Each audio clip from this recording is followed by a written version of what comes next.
Alice mit le champignon dans sa poche et poursuivit son chemin, toujours à la recherche du lapin blanc. Elle entendit bientôt un drôle de chant et des mots absolument incompréhensibles.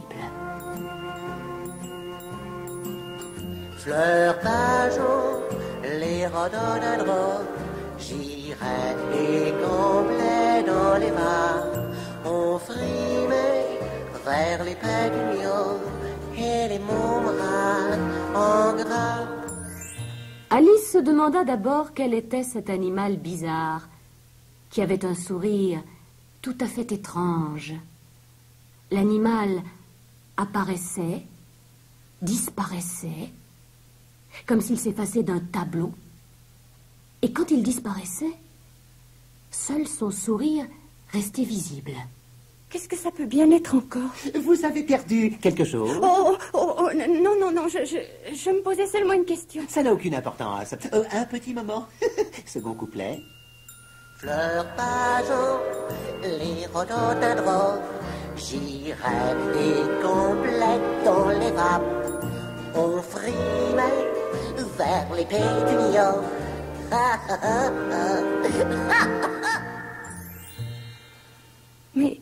Mais vous êtes un chat? Attendez, ne vous en allez pas. Ne craignez rien. Troisième couplet. Non, je vous remercie, mais je voudrais savoir quel chemin je dois prendre. Eh bien, cela dépend de l'endroit où vous désirez vous rendre. Oh, ça n'a guère d'importance, l'essentiel c'est... Il est inutile de vous tourmenter. Un chemin vaut l'autre. Fleurs d'ajour, les rhododendrons, j'irai les combler dans les bras.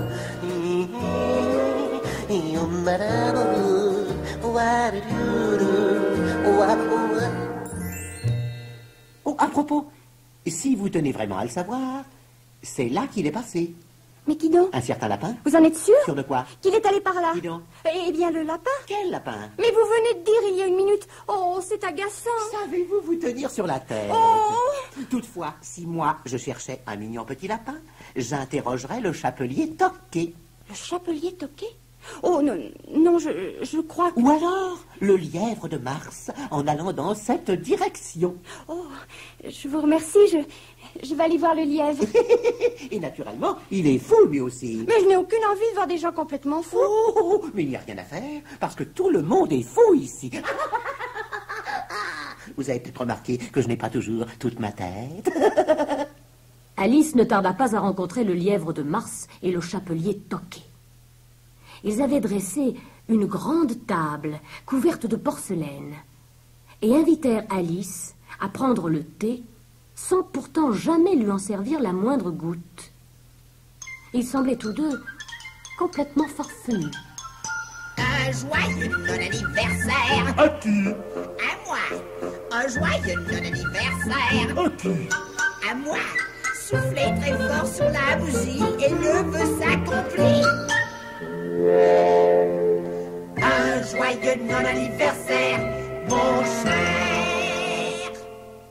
Pas de place, pas de place, pas de place, pas de place, pas de place, pas de place. Pas de place, pas de place, pas de place, pas de place. Vous voulez dire qu'il y en a beaucoup? Savez-vous que c'est mal élevé de s'asseoir quand on n'est pas invité? Je dirais que c'est grossier.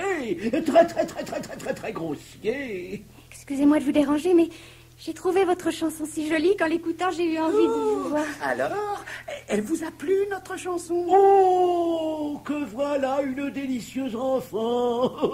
Elle a du goût. Oh, je suis plus ému que je ne saurais dire. On nous fait si peu de compliments. Vous devez prendre une tasse de thé. Oh oui, une tasse de thé, du bon thé bien préparé. Avec le plus grand plaisir.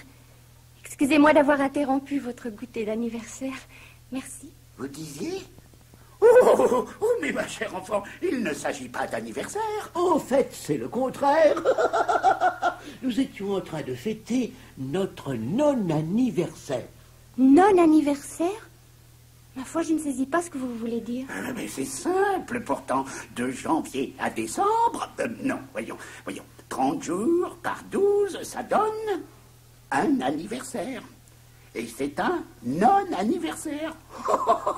Elle ignore ce qu'est un non-anniversaire. Oh, je suis très bonne. Nous allons éclairer sa lanterne. Vous n'avez qu'un anniversaire, un par an. Un anniversaire seulement par an. Ah, mais il y a 364 non-anniversaires. Aujourd'hui, nous fêtons un de ceux-là. Alors c'est aussi mon non-anniversaire aujourd'hui? Mais bien sûr. Oh, que le monde est petit, Dieu du ciel. Alors, dans ce cas... Un joyeux non-anniversaire. À moi? À vous, Un joyeux non-anniversaire. À moi? à vous. Soufflez très fort sur la bougie et le vœu s'accomplit. Un joyeux non-anniversaire, ma chère. Alors qu'elle discutait avec le chapelier Toqué et le lièvre de Mars, Lapin Blanc passa sur le chemin à toute allure. Alice, une fois encore, essaya de le rattraper, mais en vain.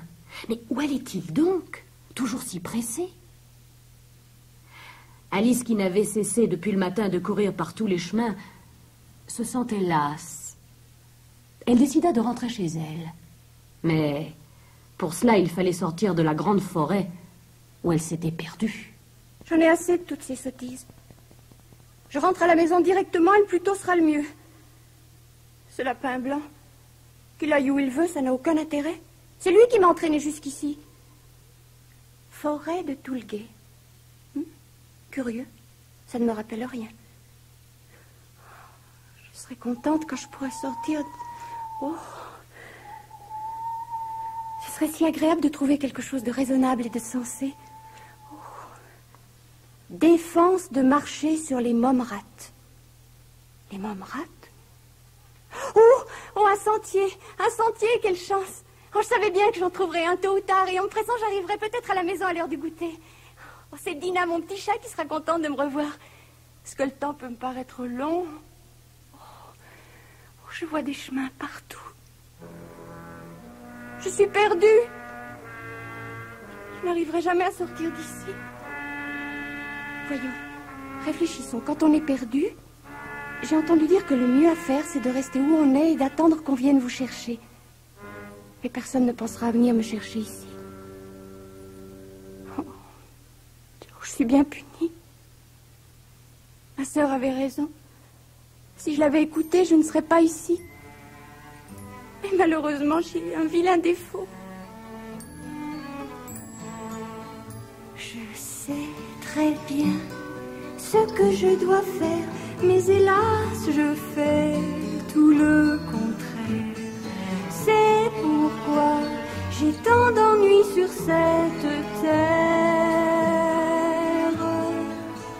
Je me dis, surtout sois bien sérieuse, ne fais pas de choses dangereuses. Mais hélas, j'ai un défaut, je suis curieuse. Sans réfléchir, j'ai parcouru une route semée de fleurs. Pourtant, je sais que l'on paye ses erreurs. Un jour, je sais très bien ce que je dois faire, mais hélas, je fais tout le contraire. C'est pourquoi j'ai tant d'ennuis sur cette terre.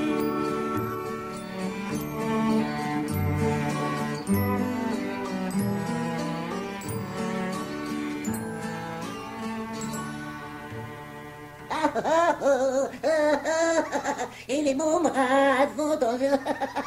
Monsieur Chafouin, c'est vous? Évidemment. Qui pensiez-vous voir? Un certain petit lapin, peut-être? Non, non, j'en ai par-dessus la tête des lapins. Ah. Je voudrais rentrer chez moi. J'ai perdu mon chemin. Naturellement. Aucun chemin n'est à vous dans cette vaste contrée. Vous devez sans doute ignorer qu'ils sont tous à la reine.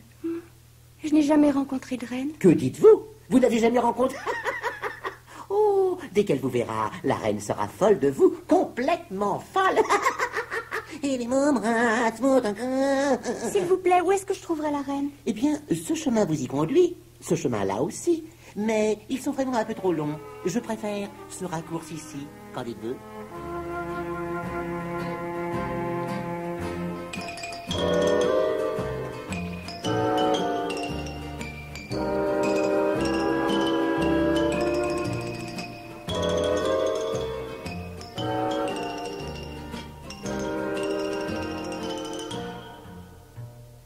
Ma foi, pour une fois, le chat Chafouin ne s'était pas moqué d'elle. Alice arriva dans un parc où des jardiniers qui ressemblaient à des cartes à jouer étaient occupés à peindre des rosiers blancs en rosiers rouges. La reine les aime rouges, et sachez qu'entre nous, que si elle voit un rosier blanc, on nous tranchera le cou. Alors d'un pas au tremblant, nous peignons les rosiers blancs. La reine les aime rouges, Du plus éclatant des rouges, mais que la reine ne sache pas ce que l'on dit tout bas. Peignons ces rosiers en rouge. Oui, peignons les roses en rouge. Pas bleu ni turquoise. Les couleurs framboises. Peignons les rosiers en rouge. Bientôt, on entendit sonner une trompette.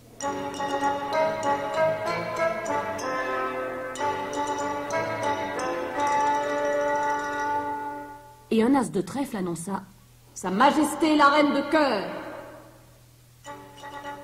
En tête du cortège marchait le lapin blanc, vêtu comme un prince. Voilà donc pourquoi il était si pressé, se dit Alice. Maintenant je comprends tout.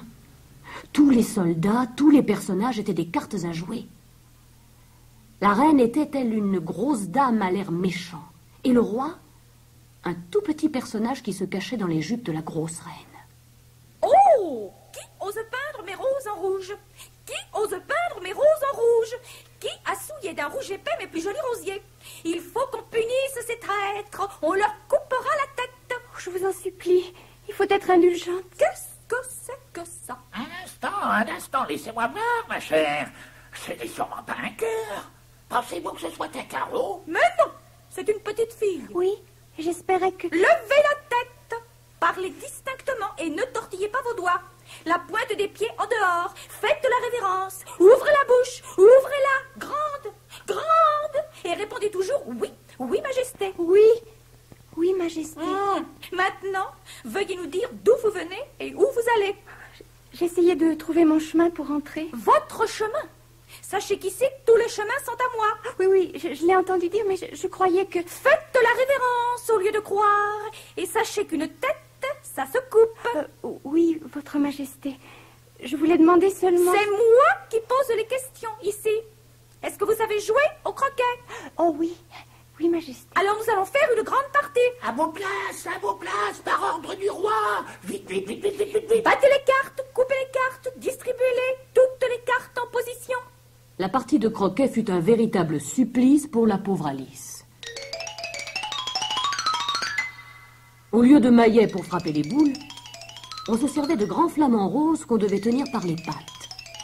Le flamant rose que l'on donna à Alice refusait de se laisser faire. Il gigotait dans tous les sens. La partie fut pitoyable. Et la méchante reine, vexée, décida qu'on jugerait Alice et qu'on lui couperait la tête.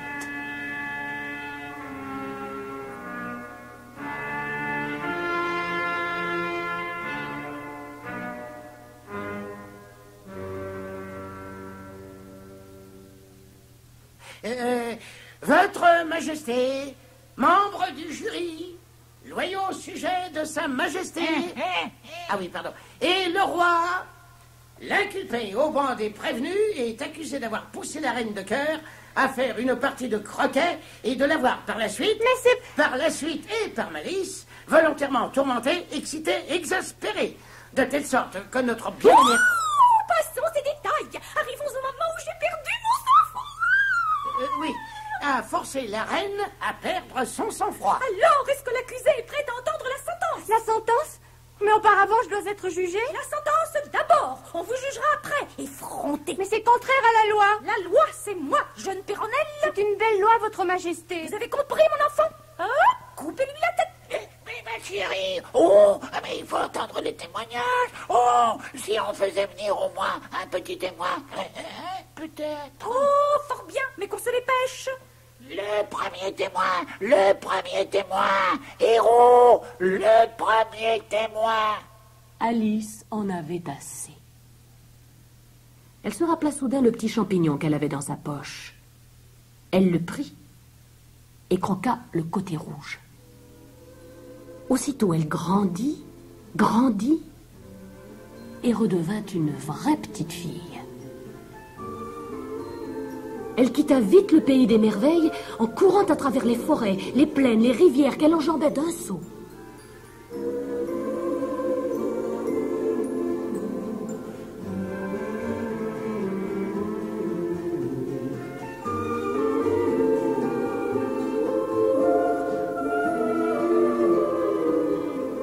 Elle se retrouva enfin au pied de l'arbre où elle s'était tout à l'heure endormie. Il lui sembla entendre à la fois la voix de tous les personnages et celle de sa grande sœur. Oh, la porte est toujours verrouillée, vous savez. Mais je suis en danger. La reine, je dois absolument sortir. Oh, voyons, mais vous êtes dehors. Quoi? Voyez vous-même. Mais c'est moi, je me suis endormie. Ne la laissez pas partir. Coupez-lui la tête. Alice, réveille-toi, je t'en prie. Réveille-toi, Alice. Coupez-lui la tête. Réveille-toi, Alice. Alice. Alice. Alice. Alice. Alice, voudrais-tu avoir l'obligeance de réciter ta leçon? Où donc est le gentil crocodile qui fait glisser l'eau du Nil sur l'armure de ses écailles? Mais Alice, qu'est-ce que tu as? De quoi es-tu en train de parler? Oh, excuse-moi, c'est le chat chafouin, c'est le chapelier toqué, c'est le lapin qui me disait cela. Oh, mais est-ce que tu es devenue folle? Mais réveille-toi! Alice! Alice! Allons, viens goûter, le thé est prêt!